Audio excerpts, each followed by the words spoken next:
શું તમારા પગની નસો ફૂલીને ગ્રીન અને બ્લુ કલરની થઈ ગઈ છે અને પગમાં ખૂબ દુખાવો થાય છે? તો આજે આપણે તેના સોલ્યુશન વિશે વાત કરીશું.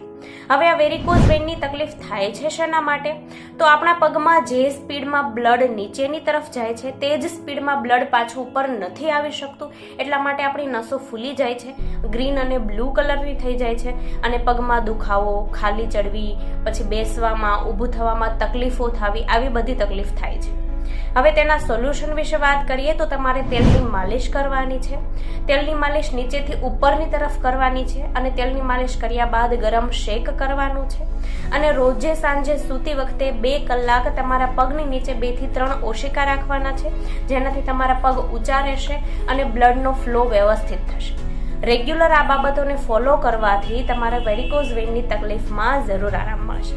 So I hope you like this video. For more information, subscribe and follow.